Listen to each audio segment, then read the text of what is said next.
CBTN genomic data is housed within the Kids First Data Resource Center. In this tutorial, we'll show you how to access and explore these resources. Hello, I'm David from the Gabrielle Miller Kids First Data Resource Center, or Kids First DRC.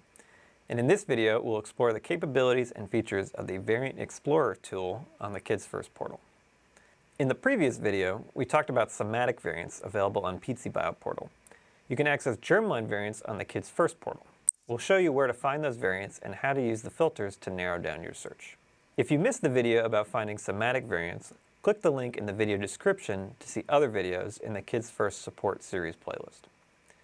Available Kids First germline variants can be browsed in two places, one of which is the Variant Explorer on the Kids First portal, and the other method is by using the Variant Workbench tool on CAVATICA, which we'll show at the end of this video.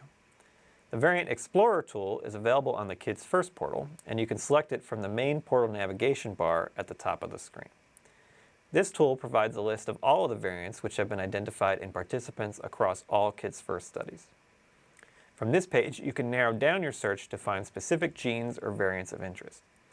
If you have a specific gene that you study, we'll use ALK for an example, you can type the gene into the search bar and select from the drop-down menu.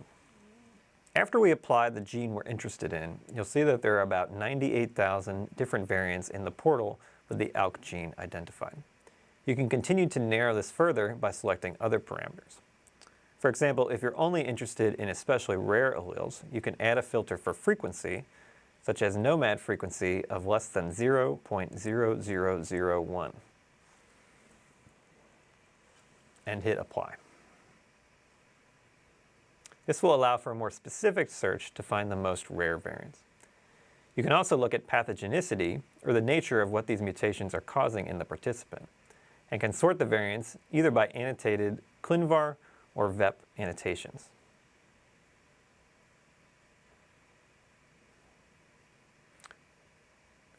We'll select the checkbox to find the variants within VEP which have a higher likelihood of affecting the protein. You can narrow down the search results using filters to find those which are most deleterious. For each of these variants, a column on the right will provide a list of the number of participants and studies that include these variants in the Kids First portal. Now let's click on an individual variant. In this case, a frameshift mutation, which is present in 5 participants in the Kids First portal. If we scroll down, this page shows us the number of individual Kids First studies and participants within each of those studies. As a disclaimer, we are only allowed to show the number of individual participant IDs unless the number of participants is greater than 10 for a particular cohort. This, of course, is to protect the privacy of each study participant.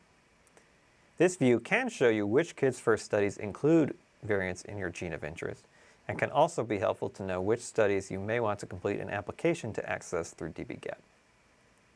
If you've already received controlled access to the list of studies, then we can go deeper and use the Variant Workbench tool to identify more information about each of the participants.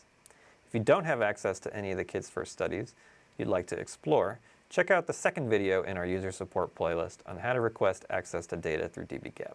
To access the Variant Workbench, you'll navigate to CAVATICA and authenticate with an ERA Commons account. You can access the Variant Workbench under CAVATICA's public projects, which you can find in the main nav drop-down menus at the top of the screen. Scroll down until you find the Variant Workbench section. The Variant Workbench on CAVATICA is a tool which uses interactive Jupyter notebooks to query the variants themselves at the participant level. There's additional information about the Variant Workbench in the Kids First Help Center, which provides more instructions about how to set it up with your account. You'll need to create a copy of this public project to use with your own analysis. From the Public Projects window, select the Copy Project within the Kids First Variant Workbench table. You can save your preferred settings, and then the project will be added to your personal CAVATICA account. From this point, you'll need to add files to this project. The Kids First Variant Workbench uses a very specific file format, which is not actually displayed in the Variant Explorer on the Kids First portal. These files are visible only on your Kids First portal dashboard. So after returning to the dashboard, you can find a section called Variant Workbench displayed on the right-hand side of your screen. After you've copied the preloaded public project in CAVATICA, you can select the Launch in CAVATICA button, which will identify the studies which have been granted access to and ask you to select where in your CAVATICA projects you'd like to copy them. As the prompt suggests, it may take a few minutes to sync with your CAVATICA account. We'll select the Kids First Variant Workbench project that we just copied, and then select the Import Data button. Depending on the size of the data you're copying, this action may take upwards of 30 to 45 minutes to copy all the data into your CAVATICA project. Once the data transfer is complete, we can navigate to the Variant Workbench itself to access individual tables and information. You can sort the files by type, size, and other parameters to organize in the best way for your project. This is merely an introductory walkthrough of the functions of the Variant Workbench on CAVATICA, but much more complex analysis is possible using this tool. For more information, check out the CAVATICA Help Center resources linked in the video description, and be sure to check out some of our other videos in our support video series. Thanks for watching.